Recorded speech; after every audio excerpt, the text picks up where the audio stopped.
Hello, hello. Is that working? Yep. Can you pick it up in the back? Is that okay?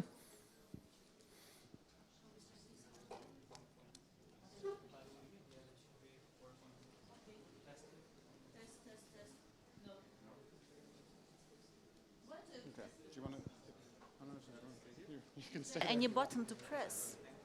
No. No. That's working. Yeah. Working? Okay, good. Okay, ladies and gentlemen. Sorry that this has been a little bit of a logistical nightmare, and I do apologize that we're a bit crowded together here, but we're going to get underway because we've lost a bit of time. So my name is Matthew Shears with the Center for Democracy and Technology, and I have the pleasure of moderating this excellent panel.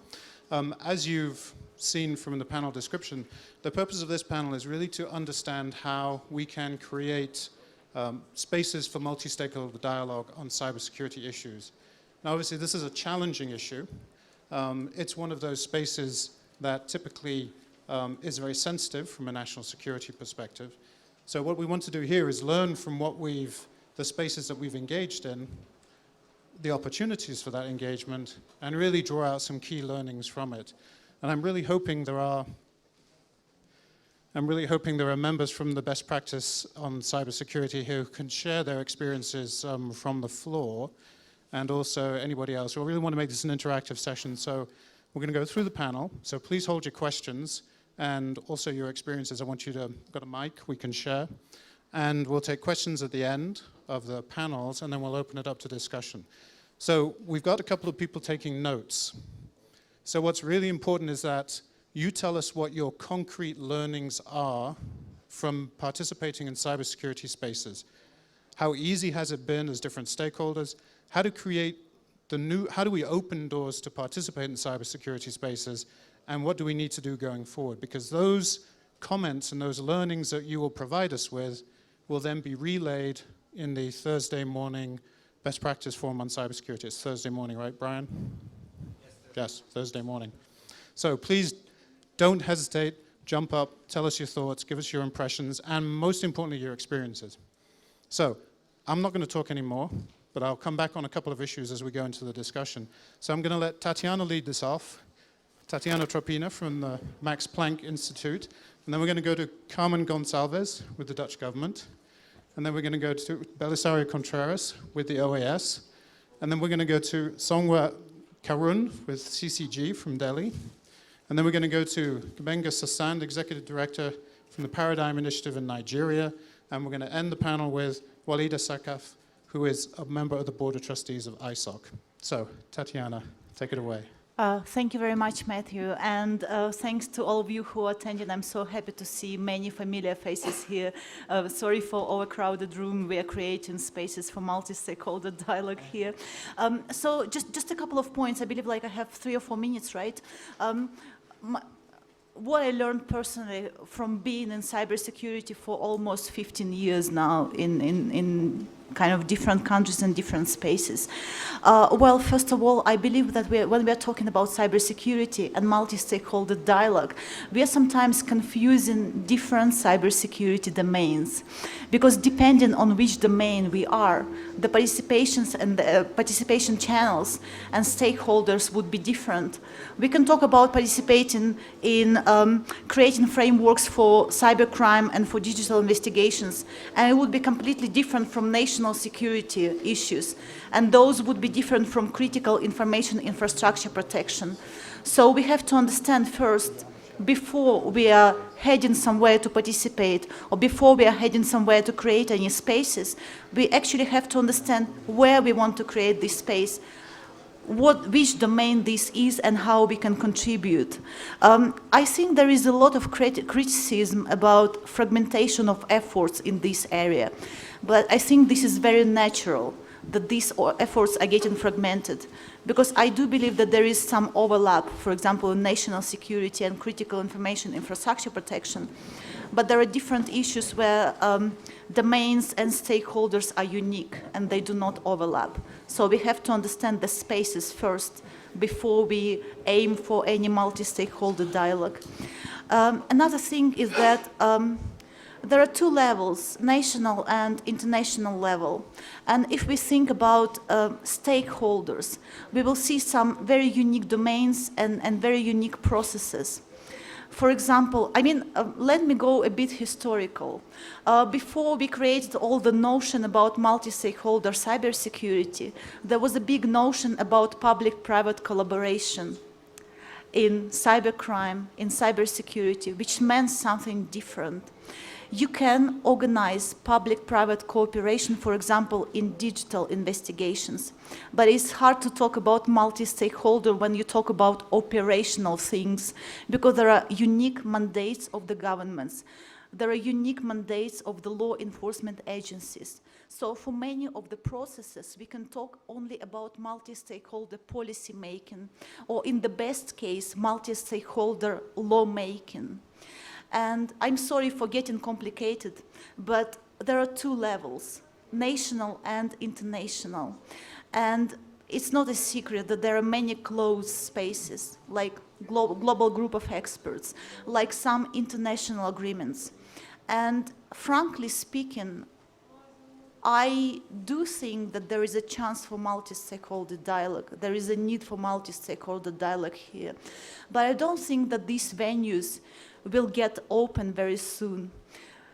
So I believe that we have to aim for creating spaces on the national level or on the regional level, like in your own country, like on the level of European Union, on the level of Council of Europe, African Union, you name it. And from there, one can broadcast the ideas. If the venue is closed, there is still a possibility to have a dialogue with the national government, and then the national government representatives can broadcast this idea, for example, about human rights, about safeguards, and so on. And I saw that sometimes it really works well when the government has good dialogue with industry, with civil society, and so on. Then further about multi-stakeholder, I believe that we do already have very good involvement of technical community, private sector, and academia into cybersecurity matters. With civil society, it is sometimes different because it is sometimes perceived as antagonizing. I will talk about opening these doors a bit later. Just a couple of examples from my personal practice. I work for the academic institution, and I do believe that if you have a knowledge and willingness to contribute, you can contribute into different processes, from international organizations to different working groups. For example, I'm a member of Freedom Online Coalition working group, Internet Free and Secure, where we have representatives of different governments and civil society, and we came up with recommendations on how to make cybersecurity policy making more human rights oriented. The idea behind these recommendations is that talking about the balance between cybersecurity and human rights is very wrong, because talking about the balance, you make them two contradicting values, while they have to come together. Any cybersecurity frameworks should be human rights oriented by design, because security of the persons is very important. And we have these recommendations supported by both governments and civil society organizations. And now I'm wrapping up my intervention about opening the doors. From my personal perspective, you have to understand, like, to create a creation of multi-stakeholder spaces can go top-down, so the different organizations, working groups, international organizations, governments can open the doors. This can go top-down, but it can go bottom-up. So if you are, for example, civil society and you're struggling with the question, or academia, how can I contribute? Think about different domains, set up clear goals, think where you really can contribute, and then many even closed doors will be opened. Like my institute worked on the national level, like on legislation reforms. I think we have quite a good collaboration with Council of Europe, for example.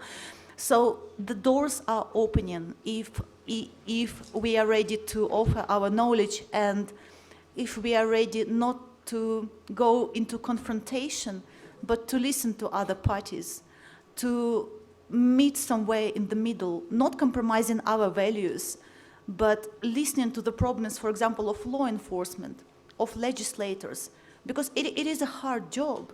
It is easy to talk about good frameworks in human rights, but try to walk in the shoes of law enforcement officer once and try to understand the frustration. So it's just being open to this dialogue, not only bringing your ideas, but also listening to others and try to come to a kind of compromise, try to come to something that will have value for all the parties of this multi-stakeholder process. Thanks. Thanks, Tatiana. That's a wonderful scene-setting opening. Just a little bit of publicity. If anybody is interested in the Freedom Online Coalition Working Group 1 recommendations that Tatiana referred to, they can go to freeandsecure.online. And now I'm going to turn it over to Carmen. This is, if we can tee up the presentation, that would be great. And Carmen, whenever you're ready. Yeah. Thanks. Thank you very much, Matthew. Hello, good afternoon, everybody, and thank you that you invited me to be here to speak in this framework about the Global Forum on Cyber Expertise, the GFCE. The Netherlands takes as a starting point. I work for the Netherlands government, by the way. I work for the Ministry of Foreign Affairs, just for good order to say. The Dutch government strongly believes that striving for a truly resilient cyber domain requires global engagement and better ways to work together. And that's why, indeed, we are, as a country, proud to be founders, one of the founders of the Global Forum of Cyber Expertise. And I'm also very happy that I have the privilege to be the co-chair of the GFCE at the moment. The GFCE was launched at the 2015 Global Conference on Cyberspace, and its aim was and is to create a pragmatic, action-oriented and flexible multi-stakeholder platform to exchange best practices and cyber expertise, identify successful policies and multiply these. All right. Hang on one second. Yeah. Can we, Carmen, if you can just say when you want to, we can't actually, I don't think we can do it from there, but if you can move. Where is it? Can I do it myself? It's much better. Okay, good, thanks. Yeah. Okay. Yes, thanks. Thank you, that's where we are, more or less. The idea behind the GFCE is that although much progress has been made on addressing cyber issues, we can all benefit from sharing our experiences and strategies to take full advantage of the rapidly changing cyber environment. The ultimate aim is that by doing so, we can broaden the coalition of countries which embrace a vision of the internet, which is free, open, and secure. That's what it's all about, to create this critical mass globally of countries that share this vision of a free, open, and secure internet. The GFCE currently counts 55 members from governments, intergovernmental, so that's international organizations, and private companies from all over the world, closely involving and working with civil society, technical community, and academia. The GFCE has an advisory board consisting of civil society, tech community, and academia, which provides strategic advice to the GFCE. We can go to, yes, sorry, I have to do that myself. Be self-organizing. At the beginning of so this is only the second year we're in GFCE. GFCE is very young, you have to take that into account. It's in development still. So at the beginning of this year, in 2016, we conducted a survey among our members to find out how they are viewing where we're heading and how they see the strength and the weaknesses and the value, the added value of the GFCE. And what came out of that survey is that most members value the GFCE for 3 points, for three issues. The first important notion is that they consider GFCE a repository of knowledge and a place to exchange ideas on good practices with practical products like training manuals and exchange of information also through our website. A place to share knowledge about where projects are occurring and planned which enables coordination. So the coordination aspect is also an important one in order to have to get an idea what is going on all over the world in where capacity building is concerned, in order to know what's lacking and what could be done on top of that. And thirdly, members joined in thinking and feeling that this is an important clearinghouse that helps match members looking for sharing ideas and good practices with members that are aiming for implementing projects or host projects in their respective countries. Also, it's also a kind of match of supply and demand and supply of knowledge. Oh, where we are? Yes, capacity building. That's the next page. Yeah. Capacity building is at the heart of the GFCE. Through closer collaboration between stakeholders, we think we can optimize assets and combine specific expertise. So we organize initiatives that are created in a partnership formula between countries, intergovernmental organizations and companies involving civil society and tech community and academia. So it's definitely multi-stakeholder in essence. And it's all about exchanging good practices. And also exchanging good practices in a sustainable manner in order to, it is about creating seed projects that will result into other offshoots. At the moment, there are 12 ongoing capacity building initiatives, mostly in the field of cyber security and cybercrime. I'm going to give two examples, of ongoing and past initiatives. First of all, there is the very successful initiative, Global Cybersecurity Awareness Campaign, initiated by the US and Canada. That's an initiative aiming at educating governments, private industry, educators, and individual citizens to spot potential problems and understand their own responsibility for creating safe cyberspace. It's an awareness campaign as such, or it's an initiative to create awareness campaigns based on the point of departure that it's not the sole responsibility of governments to design and implement such a thing, and then you have to do that jointly with all stakeholders on board. So jointly organized awareness campaigns. The message of the campaign is therefore created by a coalition of private companies, non-profits, and government organizations. And furthermore, there's an interesting initiative that's called Progressing Cybersecurity in Senegal and West Africa, initiated by the Netherlands and Senegal. As a part of this initiative, the Global Cybersecurity Capacity Center in January 2016 conducted a cybersecurity maturity review of capacities in Senegal, supported by the Ministry of Posts and Telecommunications of Senegal. And for that mission, experts from the GCSCC met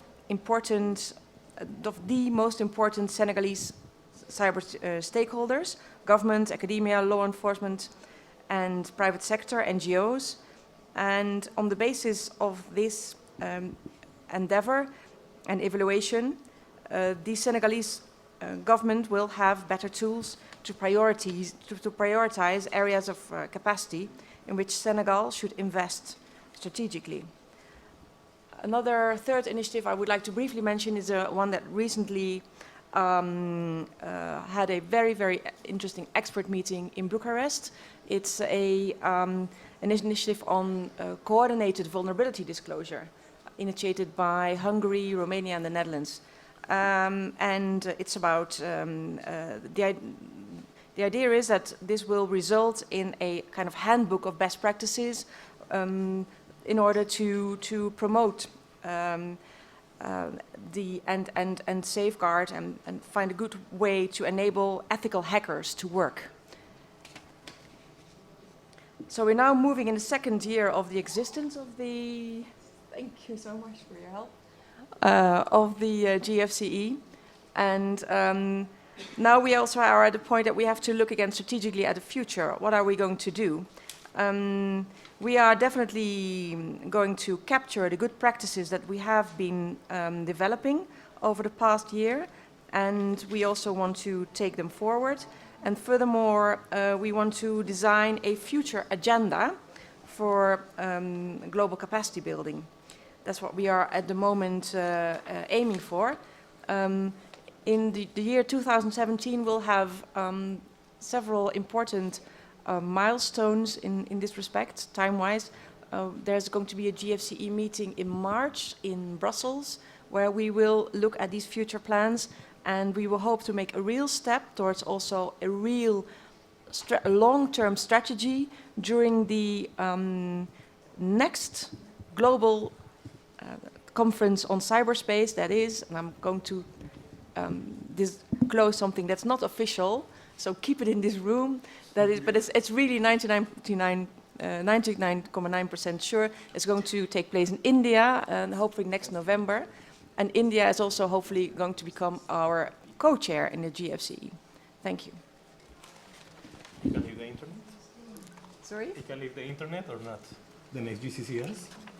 Whether it can be on the internet? Yes. Well, India is going to host the next GCCS? yeah, I think. Well, let's say it's official. It's not officially launched, but there we are really very near, and so I think that we can do it. That's good. Breaking news, you heard They are it very here. enthusiastic. Although you can't tell anyone. Okay. Belisario, over to you. Thank you very much. I think Carmen saved me a lot of time talking about the GFCE. Actually, we're very pleased to be part of the GFCE. We invite you to go to the website. The OAS has several initiatives that have co-initiated with several partners. Actually, I want to take a couple of seconds to thank several partners like the governments of Canada, the United States, the United Kingdom, Estonia, Spain, Citibank, Colombia, Dominican Republic, Suriname. All these countries are financial contributors to this initiative, to our program, and they are the ones who actually make possible our work. So we are very thankful, especially with the government of Canada, who actually put the seed funding for our initiatives 10, 12 years ago. We want to focus a little bit of what we do. The OAS, I want to let you know, has a 2004 strategy that divided the work in three different areas. One is the Ministers of Justice and Attorney Generals of the Americas that's focused on legal tools of combating cybercrime. There is another area which is the CITEL, which is the Telecommunication Commission, that is focused on regulation and strengthening the infrastructure of internet. And other one is the Inter-American Communications Service, which is where I am located, which is actually where the cybersecurity program is located. It's not that we do all anti-terrorist issues. It's that when the declaration, when the strategy was adopted, that was the place where member states said, let's put them there, okay? Historically, we have been actually, member states have adopted several declarations and have gave us mandates to the Secretariat to work on different issues. Issues like working on fostering or developing national computer security incident response team, CERTs or CSERTs or CERTs, whatever you want to call it. Working on research and expertise. So we have, one of the things that we have done is publish a series of reports, actually with collaboration of the private sector and the academia. This year we had a major report in partnership with Oxford and the Inter-American Development Bank, as well with other contributors. I see here, for example, Council of Europe, Microsoft, Fundación Getúlio Vargas, different contributors to that report. Trainings and workshops, we can say that more than 2,000-3,000 people, because they are not just government officials, they receive somehow of training per year. Crisis management exercises, something that we're actually doing in collaboration with the government of Spain is we're organizing a major exercise every summer, and this year, for the first time, we organized the first bilingual cybersecurity bootcamp, where we had a mix of participation there. And promoting cybersecurity awareness. This is something that we are working with the Stop Team Connect campaign initiative. There are several organizations there working, like the National Cybersecurity Alliance, APWG, DHS in the United States, Public Safety Canada in Canada, and different governments that are actually adopting this. In all these initiatives, we, and actually our member states, have officially recognized that in order to face cyber security issues or cyber issues in general, they need to work with private and civil society actors. So what we have been trying to do in all these different initiatives, I'm more than glad to engage, is try to make sure that different actors or all these actors are engaging in all these initiatives.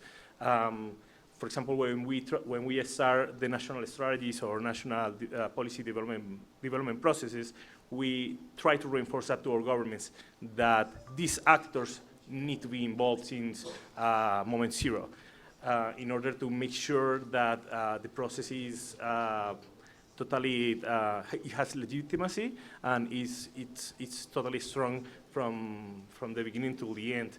When we are working on reports, research, we recognize actually that the private sector and the academia are maybe the ones that have most of technical information, but it's very important as well to get information from law enforcement and incident response agencies or institutions. So we try actually to promote those relationships. In terms of trainings and workshops, we are able to do sometimes all these things based on South-South collaboration. Otherwise, it would be super expensive and it would be impossible to do things. So that's something very important to highlight. We work with a variety of partners from different sectors, and this is something that we are very proud. And again, exercises, workshops, all these things, we are trying to do that engagement. I'm sure that we're going to have time for, or I hope that we have time to engage more in a discussion and get a little bit more on it, but we wanted to share this and try to open a little bit the discussion. Wonderful. Thanks, Belisario. I'll be coming back with a couple of more questions to you specifically on some of those. Now we're going to turn to Soumya, if you can walk us through civil society experience in India. Thanks very much. Hi everybody, good afternoon. Thank you for joining us here. I'm Soumya Karun and I work with the Center for Communication Governance, which is an academic research center associated with the National Law University in Delhi. And I'm a project manager with the cybersecurity team. We're a relatively young team, and we seek to provide unbiased research inputs into cybersecurity law and policy making. And before I sort of take you over, I will also be presenting the findings of a paper by my colleague Shuchita Thapar, commissioned by GPD. But before I run you through those findings, I'd like to give you some context as to how cybersecurity policy and legislative processes function in India. And to be fair, cybersecurity policy making and legislation, the process itself, the environment is very nascent in India. There have been very limited legislations in policy. However, over the past couple of years, we see that there has been increased governmental attention on these issues, and rightly so. I mean, even globally, it's picking up. So we know that the IT Act, which is our primary technology legislation, is being considered for amendment with respect to cybersecurity provisions. Several draft policies are being brought out and put out for public comments, which is some form of multi-stakeholder engagement, so to speak, which is honestly the most limited form. This has also been followed by the channeling of dedicated resources, which means that huge budgetary allocations for capacity building with respect to cybersecurity. We had the Office of the National Cybersecurity Coordinator, which was created for the first time last year. We have the National Cyber Coordination Center, and even a huge rupees 1,000 crore research fund dedicated to be for multi-stakeholder engagement, including with industry bodies, civil society, academia, technical community, all of that. Now, what we have discovered in our work in engaging with these policy processes is that with respect to different policies, really, there's been a draft policy on encryption, there's been a draft policy on Internet of Things, frameworks for the protection of critical information infrastructure. What we have seen is that in India, at least, often these processes are ad hoc and mostly reactive to emerging problems and rather uncoordinated, and perhaps a function of that, not entirely open to active participation or inputs from multiple stakeholders, particularly my organizations, which is academia. So theoretically, of course, whether it's the legislative working groups or a lot of other mandates that these processes function under, theoretically they're supposed to engage with several stakeholders, including industry bodies, civil society organizations, the technical community, academia. But what unfortunately happens is that whether they actually take place, whether this multi-stakeholder consultation actually take place, and to what extent they're engaged with is not very clear. Perhaps because these questions often relate to security and are therefore instantly classified, and information is therefore not available in the public domain. But what we do know is that they're not always inclusive, they're not always representative, and I think this was perhaps best demonstrated by the experience of the Indian government, which released the draft encryption policy last year, only to have it withdrawn within 24 hours, following huge public outrage because it had a lot of problematic provisions.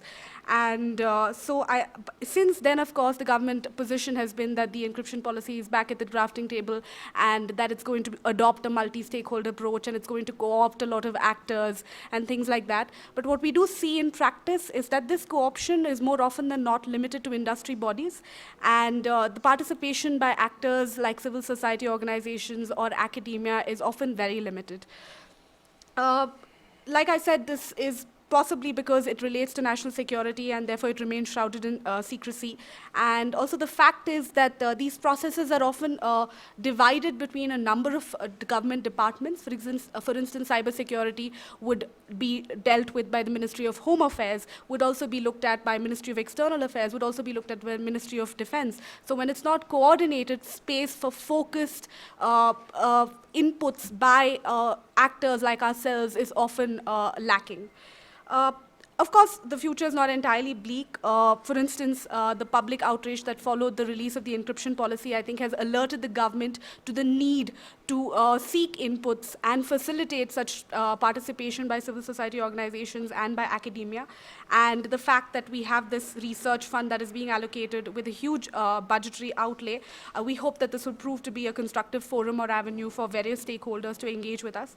But, and it's also heartening to hear, like from the first speaker, that if we put ourselves out there and we engage with them constructively, that they are going to be welcome to our inputs.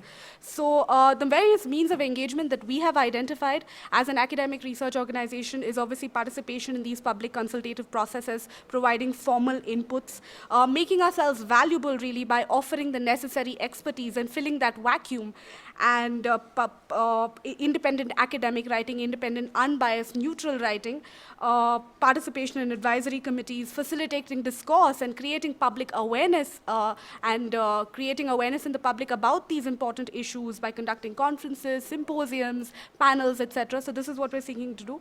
And most importantly, I think at the moment, given the situation, given the very nascent form of multi-stakeholder engagement, I think our primary role is to create the space for this kind of engagement and to fill that vacuum, fill that void, and provide, facilitate proactive engagement with stakeholders.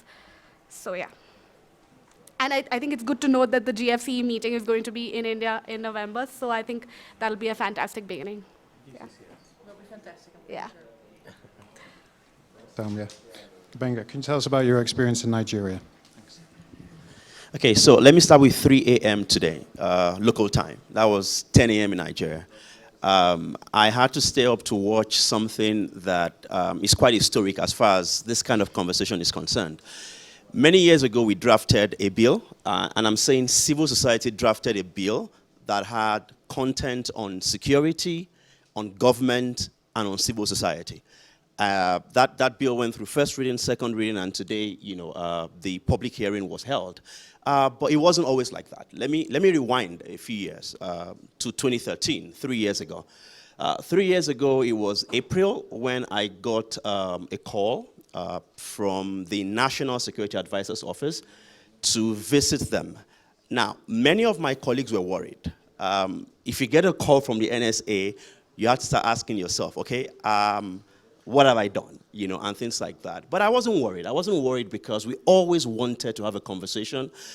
We always talk about digital rights, but one of the key problems we had was you talk to yourself in a silo, you talk to yourself in this echo chamber, civil society talking to civil society about digital rights. It doesn't make any difference because the people you need to talk to outside the room include security agencies, include governments, include people whose duty primarily is to protect citizens, and in many cases in doing that, they step beyond boundaries and infringe on rights. And so I got to this meeting and came out of the meeting, and I realized that, maybe not for the first time, but I realized that these conversations can actually happen. Multi-stakeholderism isn't just something we talk about. It can happen, but many times it doesn't happen because everyone is talking to the people they're comfortable with. And I think that, one of the key things we need to learn about this is that open conversations actually help. Because for the first time, and what it did on that day was to run a scenario of terrorism in Nigeria. And many of us who were there from civil society, I think some of us were understanding the thinking for the first time of a security agency. And it was good. I mean, this is what empathy is about, putting yourself in other person's shoes and being able to understand why on earth would you pick someone up in front of a church because he looks like a Muslim and he disappears for 3 weeks and nobody finds him. Now, the reason for that was because in their own thinking, the way to prevent the next attack was to make this guy disappear. And then a conversation started. Now, that was our first lesson. If you're open enough, you can have a conversation. And I think our second lesson in this whole, journey is the fact that there will be, it's the whole 9 yards. The whole forming, norming, storming before you form a team and things like that. One of those times we started inviting security agencies and other government agencies to our meetings. We hold this annual Internet Freedom Forum where we used to talk to ourselves as civil society about digital rights, but then we opened it up in 2015 and said, okay, you know what, guys, come in and talk to us about this. We're talking about rights, we're talking about, protecting, citizens, human rights online and things like that, but share your own perspective. And we had someone from one of the agencies, the name of the agency I won't mention, and this guy came to the stage, took the mic, and said everything we wanted to hear. We asked him questions. So what do you do about citizens when you suspect that something is going wrong? And he gave us the perfect civil society answer. Oh, we consider their rights. We consider what the Constitution says. We consider courts and things like that. And of course, everyone knew that this guy was lying. But guess what? This was the first time they were going to honor that invitation. And I think it was an important first step. And that conversation continued. That continued to times when they would request for information. I remember one of those times when conversations were around cyber stalking, and we had a number of people who were bloggers who were picked up because somebody somewhere thought that when you write an article about my boss that I don't like, that is cyber stalking. Of course, it's not cyber stalking, but you work for a security agency and then you have a right to pick someone up. So you can do that. And we realized that when we continued with the conversation, because we decided we were going to add value, there were aspects of the conversation that were difficult. And one of the problems we had was that there was a climate of fear. Now, when there's a climate of fear, many times sense is suspended. When you're having a conversation about rights and someone says, but are you supporting terrorists? Now that kind of shuts down the conversation. But the beauty of ongoing conversation is we're all looking for the same thing here, literally. I'm looking for a better society. I'm not asking you not to do your job, but I'm saying that in solving the problem of security, don't create another problem of rights violation. And I think that was one place where we began to have, better conversations. And so, fast forward to the public hearing that I held today. One of the reasons why we were excited about this public hearing was not because this was a bill we're interested in. One of the key reasons is because when we kept saying, we don't like this, we don't want this, we don't want that, we decided at some point that this isn't the only thing we're going to say. We can't always say, we don't like this, we don't like that. The question is, what do we like? And I think it's important in framing the conversation many times to say, yes, there are things I don't agree with, but what would you agree with? If you were in my shoes, what would you want to do? So we drafted, I mean, it was initially a charter. We were advised that we couldn't have a charter, so we called it a declaration. And then one of the legislators we spoke with suggested that, well, if you could turn this declaration, this one-page declaration, into a full, legislative proposal, a bill, then I could present it on the floor of the House, and it could eventually, if it's successful, become a law. And that's what we did. And I think that this is the last thing I would say. I think one of the other lessons we need to learn is that in creating a space for collaboration where different stakeholders work, we must be willing, and I speak maybe more to civil society now, we must be willing to do the hard work that we can't even take credit for. When that bill is passed, I can't claim credit for that bill. My organization can't. It's the sponsor of that bill. In fact, he's already won one award because he sponsored the bill. And when he won the award, someone sent me an email in the office and said, hey, we drafted this bill, but it's the one winning the award. But I think it's a major lesson to learn that we at times need to get the work done, allow someone else take the credit because there is this overall good that we're looking at, and it's a much bigger picture. This is our experience in Nigeria, and like I said, it wasn't always like this, but these are some of the lessons we have learned over time. Wonderful. So those are the kind of lessons that we're hoping to tease out today. So for those of you who want to speak about your experiences, bear that in mind. That's what we're trying to really bring to the fore here. Before I go to Walid, because he's going to talk about what Benga was really touching on, which was the issue of trust. I just want to know, is everybody okay with the temperature in this room? Or would they like more air conditioning? Or are they okay? More air conditioning? Can we? It's on max? Can we lower the temperature? No, further, more. Make it 20 or something. 20, yeah. Yes, if you can get a bit closer to the mics, that will help. Thanks. Okay, Walid. I guess it's Gabenga who warmed up the atmosphere with this. My name is Walid. I actually come from an interesting background. I came as an activist and moved to become a board member in ISOC. An interesting combination. But I'll have two segments of my talk. One of them is on with the hat of ISOC as a board member, and the other is in my capacity as my other hat, which I'll explain. First, in terms of ISOC, all of you know ISOC, obviously, which is aiming at promoting the open development, evolution, and as you know, so that the internet becomes secure, open, and reliable for all people. But then, the approach that's been taken was derived basically from the principle of the internet itself. The internet was never born by, let's say, with a mindset of being controlled by one entity. It was decentralized in its nature. It meant that people had to work together in order for it to succeed. Engineers, academics, governments, everyone, infrastructure providers, etc. So the notion of security and cybersecurity comes very deeply ingrained in the actual meaning of the internet. And it meant that the ISOC will have to adopt a framework that develops on this, which is in our terms called collaborative security. It means that everyone is responsible in some way or the other for the responsibility of part of the network. And so it meant that both governments, individuals, technical community, private sector, civil society, all of them are involved in one way or the other. And additionally, recently we've developed as ISOC the trust framework. The trust framework is one way of taking this subject and problematizing it and dividing it so that it can become more understandable by various elements. So it's basically composed of four different components. The first is the user trust.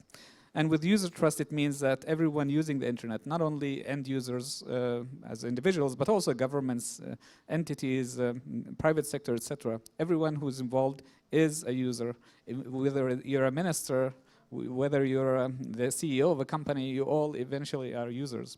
The second part is technologies trust, and that means the building blocks of the internet and the technologies and applications that build on the internet and networks and applications and services. So these have a responsibility, and they need to be involved in the process. The third is the networks themselves, the trusted networks. And these include all the interconnected networks that have a distributed ownership of cable operators at the very ends of the network, or routers, etc. Those need to understand how to best utilize security within their respective roles. And finally, the trustworthy ecosystem. And here is about the governance of the internet as a whole. And that is how the internet is governed and how it deals with internet issues at large. So these are comprehensive, and there's a documentation online. I won't bore you with the details. But eventually, what that means that governments, as well as others, are involved in various aspects of the internet. So ISOC had real good, successful examples in which this worked in some way. For example, in 2013, the OECD revised guidelines on the protection of privacy and transborder flow of personal data. And thanks to the Internet Technical Advisory Committee at the time, they pushed for this change to happen. And with expertise from ISOC that was contributing directly to this, it was possible to convince and persuade governments to change. I mean, it's not impossible, but it's just that you need to provide them the real background information and expertise, and technical community has a very important role to play. And then additionally, ISOC is also working on new technologies, developing on ideas. For example, recently, and this is good news, I mean, I'm breaking the news to you, ISOC has actually chartered the ISOC blockchain special interest group. And this is good news because it means that we're opening our horizons to new ideas. The decentralized nature of the internet requires thinking differently. Cybersecurity is at the core of why blockchain technologies ought to be studied and explored. And this is attracting people from civil society, from businesses, etc. So, and governments are already jumping in. They understand that there is something of value to them. So ISOC is doing this. But then let us come to the other aspect of ISOC, which is the local level. Yes, we talked about the global level, but then we have a very important asset, which is chapters. ISOC has around 100 chapters, and they have active members all across. In this conference itself, in the forum, there are many.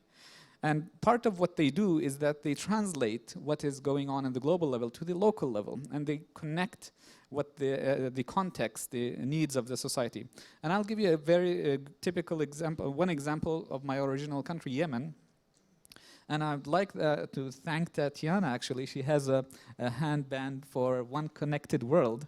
And in fact, this project is highlighting recently one of the ISOC-funded Beyond the Net projects in Yemen, which they actually provide training for for schools to establish their own cybersecurity guidelines within the school environment, in the level of children and teachers and all sorts of the sectors within the educational system. It starts small with a few schools, but it can expand.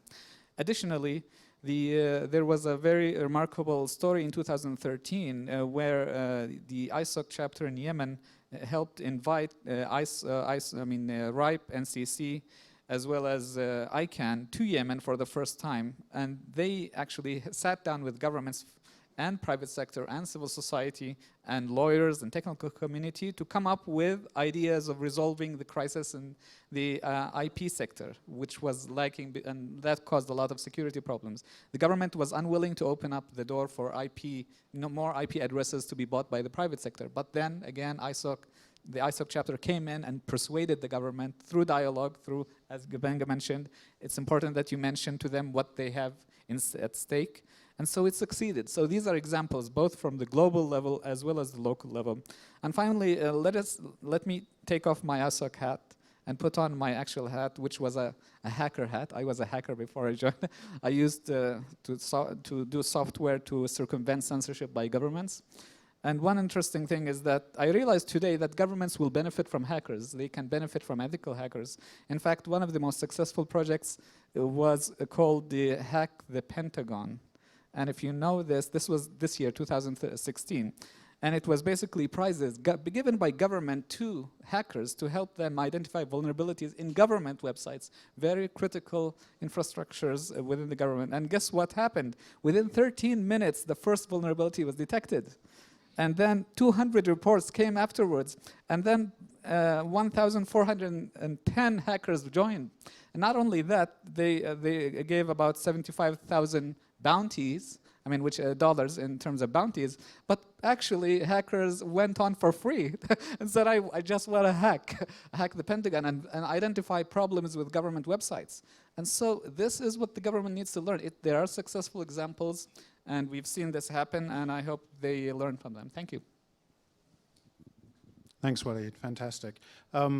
So, are there any immediate questions for the panelists? Because then I want to ask if there are any members of the BPF. We have members of the BPF on the panel, but I'd like to see if there are members of the BPF who want to share their experiences, successful or not, in opening up cybersecurity spaces. So, are there any immediate questions for the panel? Yeah? Yeah. Do we have another mic by any chance? Or are we going to have to share?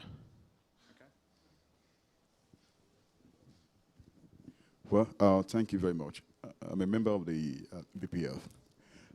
To start with, I would like to recognize Gbenga Session. He's been a very powerful force to reckon with when it comes to galvanizing support for the Nigerian cybersecurity initiative. I want to touch on the need to embrace multi-stakeholder and how to build trust into it. Because I had an experience. I had this privilege of being part of the team that developed the National Cybersecurity Strategy. And we were engaged by the National Security Advisor's Office. Initially, they expected, what they expected us to do was to craft the document and submit it. But we came up with a position that, see, the cybersecurity strategy is not something you can do like the usual policy and strategy. You need to, engage the stakeholders. So what we did is this. First and foremost, we're trying to understand the different terrain. You have the private sector terrain, you have the civil society terrain, then you have the government terrain. So we first and foremost, we created the interagency framework to bring all the ministry, department, and agents together to first and foremost establish trust among themselves and be in one position. Then we took it from there. We actually went to the domain of the private sector, like from Abuja to Lagos, where we were able to, galvanize the support of the stakeholders, and they also expressed their mind and whatever. Then the civil society, and that is where we have a little bit of issues. I'm quite surprised hearing from Gbenga Session of what a lot of proactive measures he has been taking. I wish that most of the civil society are taking to what the position and the approach that they have been doing, because the problem with the civil society, for me, from what we are perceiving and the perception of the government, they seems to be more aggressive. And government is looking at the society as wanting to take control or influence what ordinarily has been the statutory responsibility. But like he said, they need to at least invite, be open. I think the civil society themselves need to be more transparent and be open to discussion and dialogue. That's number one. Then number two, I think it is essential to understand that government is still struggling with the understanding of multi-stakeholder. The language that the government understood is stakeholder. Last 3 weeks, within Hennessy, we had a meeting on the need to have, now they are talking about implementation from strategy to the commitment action on setting up the critical information infrastructure. Now, they invited stakeholder, but not multi-stakeholders. Now, they invited people like them. Then I discovered something, say, hey, you're going to have a problem here. You cannot do or talk about or develop a tool on critical information infrastructure without the owners of the infrastructure. Where are they? They are not here. So what I'm saying is that maybe the civil society can help in that area, provide intervention. At least it can help to build the capacity of the government themselves to understand that the approach to the governance when it comes to cybersecurity is not necessarily stakeholder, it's multi-stakeholder. What we have done in our home part, because I usually also have a little background of in engaging in civil society. What we have done, fortunately, because we are part of those that we understand the process and the challenge of the civil society, we have been able to integrate something into the policy of the, I'm talking about National Policy on Cybersecurity, as part of the general principle. Three strategic principles that must be implemented or that must be engaged if we are to implement cybersecurity successfully. Number one, cooperation. Number two, public-private partnership. And number three, multi-stakeholders. Now, there's a need to communicate that to the government. Government is still struggling. You see, they are saying you coming in to share the power with them. Let me use OGP, for example, Open Government Partnership. I happen to be one of the steering committee members. See, government is not yet willing. Maybe I should be talking from African perspective.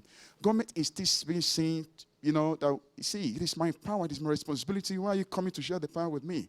So the government themselves needs to be taught, need to be, you know, a whole lot of work needs to be done by the civil society. Thank you.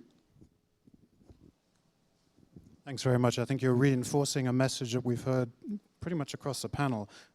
Anyone else from the BPF wants to jump in and speak of their experiences? If not, questions for the panelists. Come on, don't be shy. This is... Yep. Yeah, I haven't followed very much the best practices and the document itself. I'm very interested to read it. I think it has been a very good work, but I just want to share perhaps just a small advertisement, and perhaps it is something similar of what has been said here, because in cybersecurity matters, the question of participation of different stakeholders is still a bit sort of work in progress in a way. And I had the chance to attend the GCCS, and my boss Paul is part of the advisory board of the GFCE. And our members, I work for APNIC, the Regional Internet Registry, in a recent survey have said, well, the most important challenge for them is in the realm of security. So we noticed a bit when we started to have an immersion into these issues. I mean, the UN group of government experts and different processes that have been working on, for example, cyber norms in the last 10 or so years in closed doors with very few participation from different stakeholder groups. So I realized, well, probably there is a bit or a lot to learn from different discussions in internet governance that have included some part of cybersecurity, but not a lot. And perhaps in the cybersecurity realm, mostly being dealt by international lawyers or based with international relations professionals. This requires a little bit more of a multidisciplinary approach. I mean, I'm not suggesting a multi-stakeholder approach all the way in one shot, but at least a multidisciplinary approach. So this inspired a workshop proposal. It will happen this Thursday at 4:30 p.m. It's workshop 132. It's called sort of Cyber Norms Meet Internet Governance. And the idea is to provide here at the IGF a welcoming space for the international lawyers, for the international relations people that are around here, to try to see if there is opportunity for cross-pollination between internet governance debates and the cybersecurity debate. So it's at 4:30, workshop 132, Thursday, day 4. Good. Yes, I should mention that there are a series of cybersecurity workshops that all feed into the session on Thursday. Brian. Yes, there are, and I'll be quick. Thanks for coming, everyone. I'm Brian Gutterman. I'm with the IGF Secretariat. I provided some secretariat support for the Best Practice Forum. Just so you know, the draft output document is available for public comment still this week on the IGF website. Please have a look there and feel free to make comments. We'd really love that. And our session, Matthew mentioned it earlier, is on Thursday from 9 to 10:30 in workshop room 9. And we'll be building upon this discussion. We have some good speakers, and we're really looking forward to taking this work forward beyond this week. So thank you very much. Thanks, Brian. Yes. And before I I know that we have representatives from governments, members who have been in law enforcement, so don't hesitate to jump in here as well. Thanks. Oh, and please introduce yourself. Yeah. Hi, my name is Isabel Skierka. I'm from Germany. I'm a researcher on cybersecurity there and also a member of the steering committee of the IGF Germany. That was very interesting, especially I would like to ask a bit more about the capacity building initiatives that you mentioned. And they were, so I'm just wondering how exactly they work and how that looks, because you also mentioned that many of them, you need to prioritize and you have limited resources.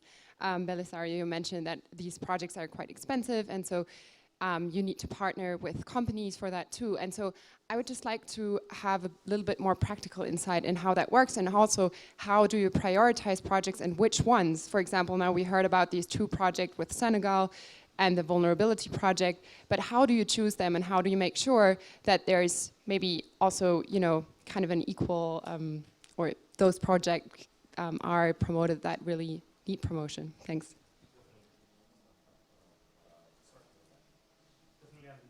Thank you very much for your question. Actually, this is something that more and more our donors are asking about. And first of all, we need to recognize that metrics on cybersecurity are very difficult. Okay, there is a lot of qualitative information, qualitative metrics, but we're actually trying to get actually quantitative information. About how we prioritize, basically, we're trying to identify those countries that have commitment, which is something key in the Latin America and the Caribbean region, because resources are very, very limited. And as resources are very limited, we need to partner with other international organizations, private sector, academia, and civil society actors. For example, in terms of trainings, which is something that perhaps could be really expensive, training on cyber, it's, don't need to say how much expensive it is. And the risk is actually that many people could leave their job placement. We try to work with other partners like Interpol. Actually, with ITU, this year we had a drill with the government of Spain. This year they host for free a summer camp for 200-300 people. Of course, there are, again, the donations of Canada, US, etc., that provide the foundation. Companies like Microsoft, Symantec, Kaspersky, all these provide experts in kind contribution to deliver those things. We work with academic institutions like Oxford and other universities in the regions that actually, when we go to a country, we work with them. For example, with ISACA, we're just starting a project actually that is financed by City Foundation, which is actually creating a digital path on cybersecurity, which is actually focused on youth, on people with not too many economic resources. So it's a variety. Our budget is very limited at the OAS. We don't have, all international organizations are on a financial crisis. UN, ITU, OAS, all of us, we are in a financial crisis. So our budget is actually based on project base, and we need to deliver and show results. So I can tell you that our budget is very, very, very limited, not compared with other peers, and we need to maximize our resources. And the only way that for us has been proven is to work with South-South collaboration. We are always willing and open to work with, for the OAS, civil society is both academia, technical community, and civil society organizations. So we're willing to work with all these organizations, private sector, and other governments, more than willing to do, and there are successful stories. So I can talk more on the side if something.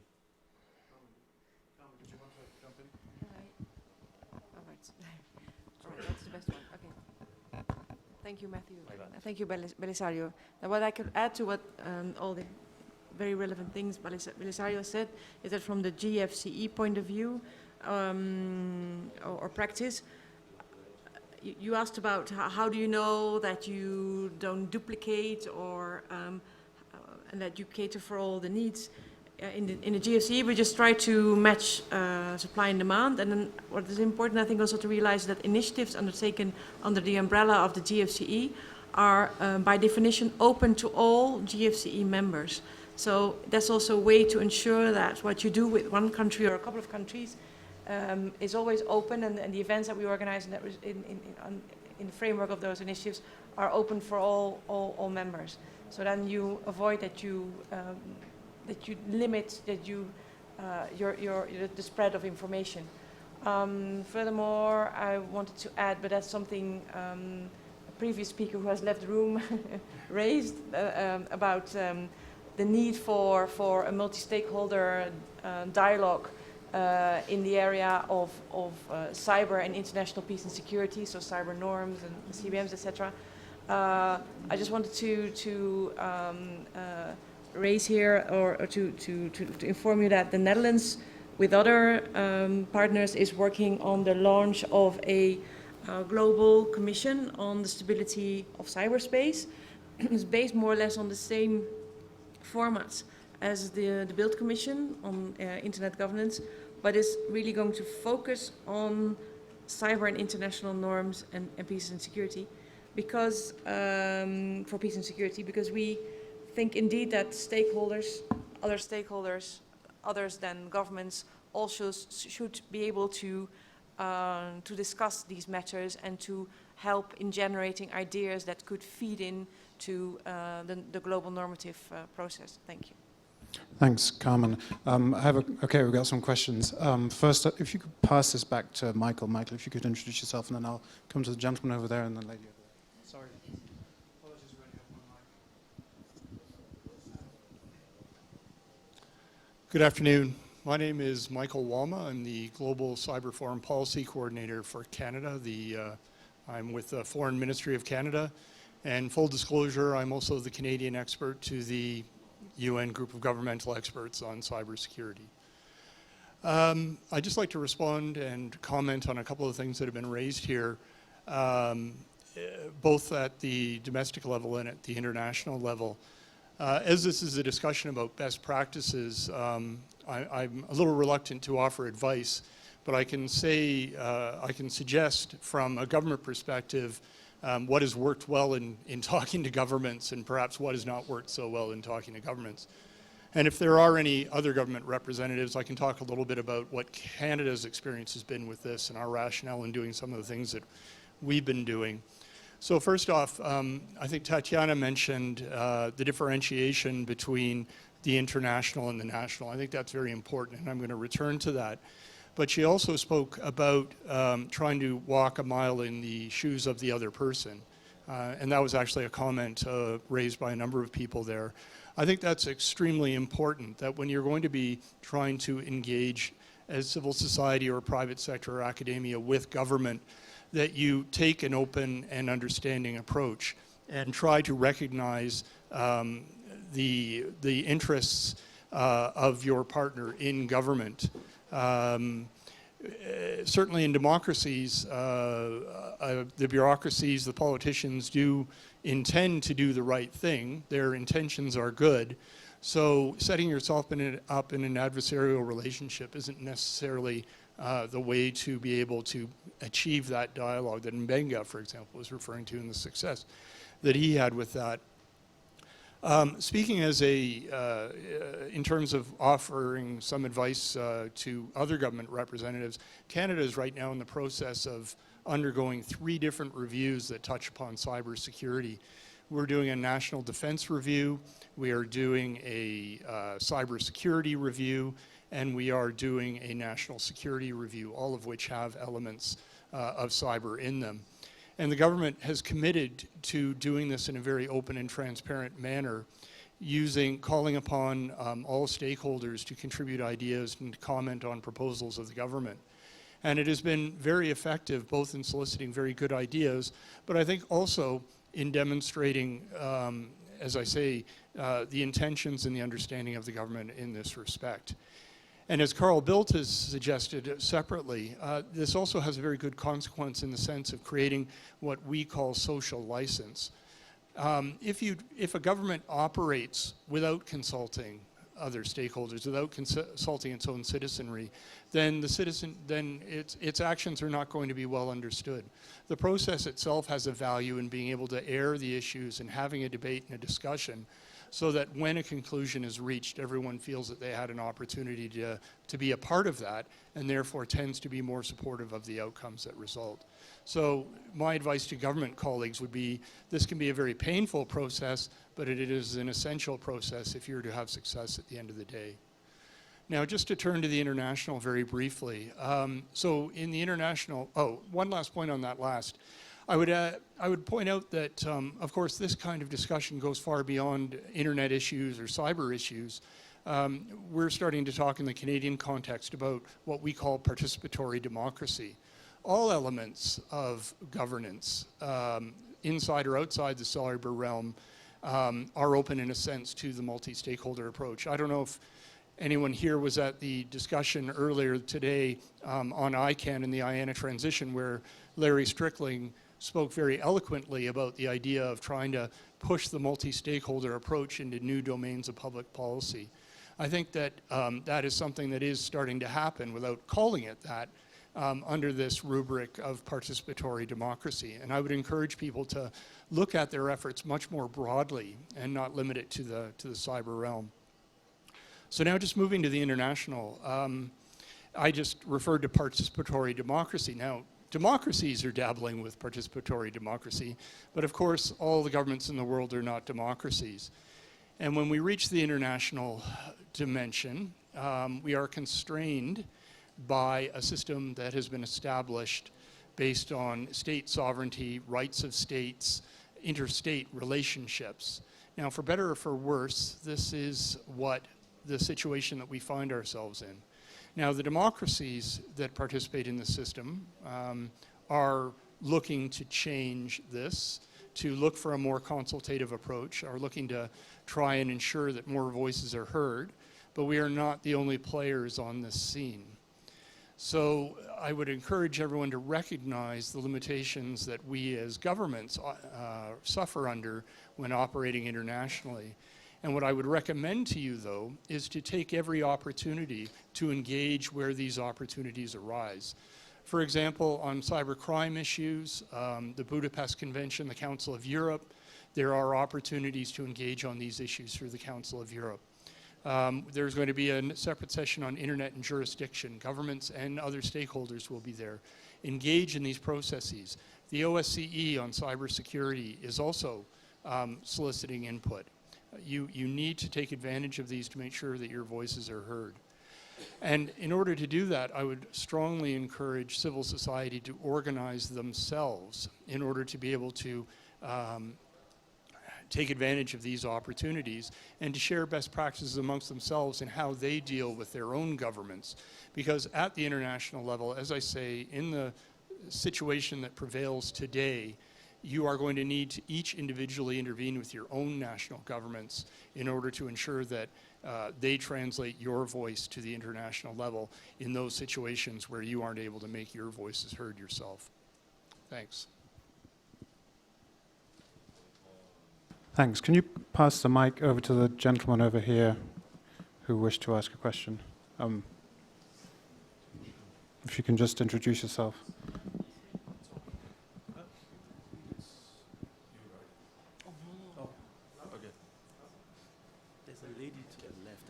Okay, if you can pass it back to the lady on the left. It's like a game. Hello, my name is Karen Weiser. I'm from the mentioned Global Cybersecurity Capacity Center at the University of Oxford. We are a research institution to look at like what works in cybersecurity capacity building, what works, what doesn't work, what are good practices. And one of our key outputs is the maturity model, where we cooperated with the UIS.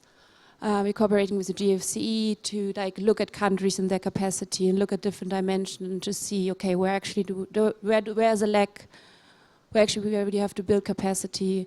Also to give donors and policymakers, international organizations, something in the hand where they can decide, okay, where we have to start. That's one way. We are also having a cybersecurity capacity portal, actually also to help all the stakeholders involved to have access to the knowledge, access to good practice, avoid duplication, share the knowledge. And I invite everyone to look at it, and invite everyone also to contribute and to send good practices. And what the portal also includes is a mapping of what is actually what are the initiatives worldwide, regional and global initiatives, which we are doing together with the GFCE. So if you want to know, okay, who are the players, where are they acting, what are they doing, it's a very good resource. And I think this is our efforts actually to give something to the world to enhance all stakeholders' capacity, also to find out where they have to look and where they get the information from. Thanks very much. Yeah. Just to add something. With Oxford and the IDB, we prepared this portal, which is cybersecurityobservatory.com or .org. In Spanish is Observatorio Ciberseguridad. Again, Cybersecurity Observatory. There are the 49 indicators who assess all the region. Actually, I see Martin first support with an article for that report. We invite you to check all those indicators and how the region is. And to complement something that Michael was mentioning about civil society and actually private sector, I will say as well, in our experience, between government, civil society, technical community, private sector, is the importance of finding middle ground. Not everyone is gonna, again, not everything is gonna be perfect for all actors, for all the stakeholders. There is not gonna be a perfect initiative. So it's very important that, as all our colleagues were saying here, we get into middle ground, that we, as you were saying, we are humble and we acknowledge that we need to actually give up something to get to the final goal.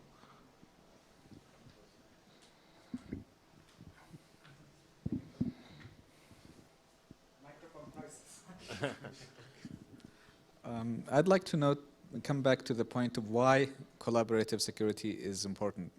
It's because the internet itself was built that way. It was not possible that a single entity will control it. So maybe one approach is to help bring awareness to officials, to government policy makers, to people who are involved in processes, to have them aware of how the internet works, the principles, the basic understanding of the underlying network of structure of the internet, and why they don't have an off and on switch, for example, and why censorship doesn't work. I've been involved in censorship circumvention for many years, and they keep on getting surprised why people still access the website. I thought we told the guy to shut it down. So this is a deficiency that we need to focus on. Can you hear me well?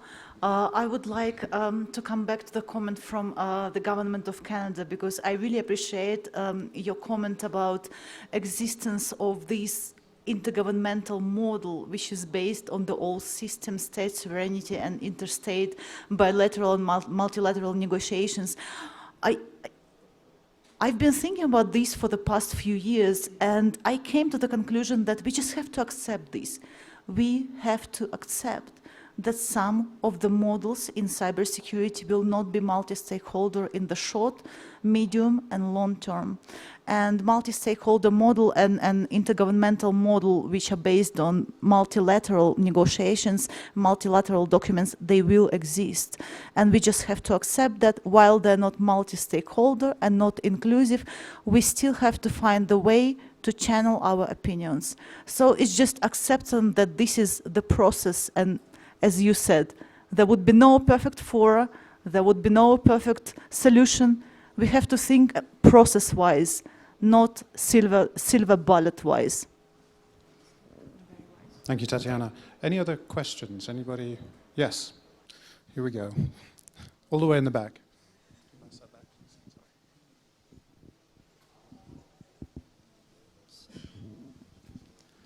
I'm from Council of Europe. And we recently had a very interesting experience. We have many interesting experiences, but there was a particular one recently. Every 1-2 years, I'm organizing a so-called Octopus Conference on cybercrime in Strasbourg, where we can have a maximum of 300 people because of the room. It's usually full. Academia, law enforcement, Tatiana, Belisario. Last time I registered too late, the room was full, really. We still let you in.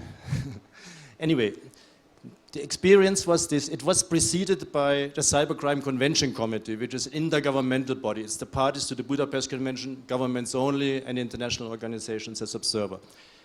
2 days, and then 3 days, the Octopus Conference. And we discussed in the Cybercrime Committee a very difficult issue, namely about government access to data in the cloud and what are the conditions, jurisdiction issues, and so on. And at some point we came to a stalemate. And we said, okay, we have to continue discussions later on. But then we had 2.5 days, Octopus Conference. The same issues were discussed in a multi-stakeholder environment. And I think there we came to a breakthrough. Because we had, in a way, civil society, private sector entities, the data protection community confirming some of the points that many of the governments had made, but that other governments could not agree to. And I think that helped. So it's an alternation. The discussions will continue between governments, but then we hopefully will have again a private sector and others in it in order to advance. So it's not a silver bullet, it's iterative, it's a process, and we have to make best use of all these opportunities. On capacity building, sometimes we need to coordinate better. Last night, Belisario and I met, we created a platform with 2 bottles of wine and many other things. To reach agreements. So we should exploit all opportunities that we come across. Thank you. Wonderful. Yeah, if you could pass the mic to the gentleman over there. Thank you. Maarten van Orenbeek with the Forum of Incident Response and Security Teams. Within the technical community, within engineers, we have this saying that code speaks. And I had to think of that when I was listening to Tatiana at the very beginning, because she mentioned something about doors actually opening the moment that you have conversations that go deeper than just being antagonizing and being aggressive to the other's point of view. And I've seen that happen in our community quite a bit, where we have governments that typically don't like to cooperate. And then they sit together, they realize they have a common problem, and they actually find a way to work together. And so today we see that some of the tools that were developed not by FIRST but by members of the FIRST community are being used by different governments that otherwise don't really have a lot of relationships in common within the technical community. Or we see that they're being used by both technical community as well as private sector, for instance. So I think that's a very powerful message that those doors can be opened. And I actually had a question for the panel. And I think we heard one great example from Nigeria, where doors actually did open when those conversations started to happen. And I'm kind of wondering if we as a community can work together to put some of those examples on paper and actually make them available to others so that they can see, okay, this is a place where it actually did work. So I want to thank Tatiana for bringing that up at the beginning, because I thought it was a very compelling message.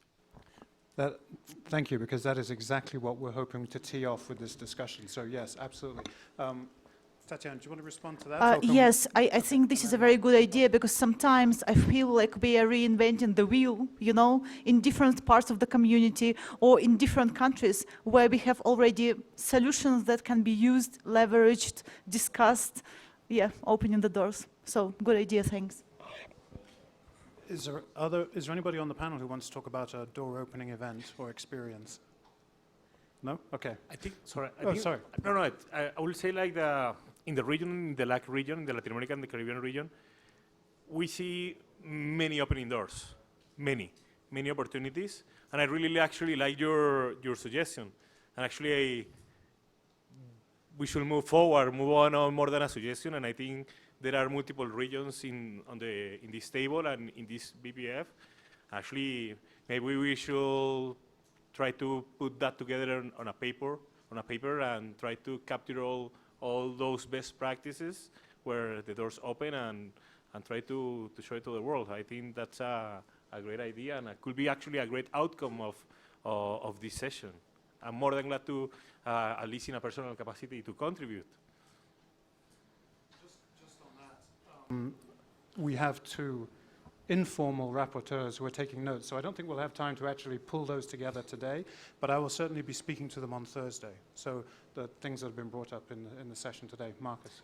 Thank you. Yes, I was just going to pick up on Martin. He forgot to say that he will be moderating the session on best practice forums, and we're very happy to have him as an expert moderator. I'm the coordinator of the best practice forum, and I very much enjoyed this discussion and the complexity, and I particularly liked Tatiana's comments and also the Canadian colleagues on the fact that there are multiple venues, and the governments and also Alexander from the Council of Europe do need a space where they can discuss among themselves, but it is important that they interact with other stakeholders. And this was very much the starting point when we discussed what is the comparative advantage of the IGF, and this is precisely the comparative advantage. It brings the stakeholders together. Yes, we know there's the global group of experts, they discuss it among themselves, but they need to interact with other stakeholders to move forward. And here I think can be a very good role for the IGF, and this is essentially what we are trying to do with this best practice forum. And this meeting here has been an excellent feed into the best practice forum, and then we can reflect that also in the outcome document. And this clearly was not conceived as a one-shot exercise, but as a multi-year exercise, as the issue will not go away after one meeting, but it needs a sustained and sustainable effort. Thank you for that, and I hope we see you all on Thursday. If you can just bear with us because we started late, maybe just 5 more minutes and then we'll wrap up. I know we're running over time. Yeah, go ahead. I think it's important to say this. Multi-stakeholder partnerships isn't about holding hands and singing Kumbaya all the time. I think it's important to say that because, I kind of almost get that feeling. I think, when your friend is a real friend, they tell you the truth, even when it hurts. I think it's important to also say this, that as much as we seek cooperation, we're not looking for compromise. There are values we hold as fundamental and dear about digital rights. So when is the 8th? Sorry, I'm mixing up the days of the week and the dates. But on December 8th, right here at the IGF, we're launching a report on digital rights in Africa, and we're calling out even the Nigerian government and 29 other governments on practices that we disagree with. So I think it's important to say that, yes, we will cooperate, we will work together, but we won't compromise on specific values, digital rights that must be respected. So I think, I just got a feeling that, it's beginning to sound like Kumbaya, all hands and all is well. It's not, that's, otherwise we're going to pretend, and move from the extreme of not talking to each other to deceiving each other. There will be clashes. There will be moments we don't agree. We will work together, but when you step beyond the red line, we will speak. Any other comments from the floor? Okay, I'm going to take 2 minutes, if I can balance my laptop on my... So, I'm the co-chair of the Freedom Online Coalition Working Group 1 on an Internet Free and Secure. A number of the members of the working group are in the room here. I asked the working group members to jot down in a document what they felt the learnings were for them in terms of the workings in the working group, because we spent 2 years together. We developed this set of recommendations on human rights and cybersecurity, and I urge you to go look at them. They've been supported by the Freedom Online Coalition, by the Canadian government, by the US government, by the Dutch government, and by a whole host of civil society organizations and businesses. So take a look at those. So why did it work? I'll just focus on why it worked, because it's reinforcing some of the things that have been said here. So what were the key criteria for it to work? Focus attention and work in areas where overlapping goals exist, right? Recognize and get clarity on constraints, limits faced by other stakeholders. Be clear and open with regards to the motivations that you have. Be constructive. Build on existing agreed positions or supported text. These are the kind of things that we found worked very well. Yes, we absolutely did disagree on key factors when we were doing these recommendations. And our ability to agree on things were parametered by those disagreements, but we found a way forward and we found common space. And what we have was a constructive and incredibly useful product. And so it can work, but to Benga's point, yes, of course, we still have our respective positions on a range of issues and we will stand to those positions, but we can find common ground as well. So I'm going to turn to the panel. Does anybody want to make any last comments before we wrap this up? Anybody? No? All right. So again, I apologize for the room. Thank you so much for bearing with us. Round of applause for the panelists and for yourselves.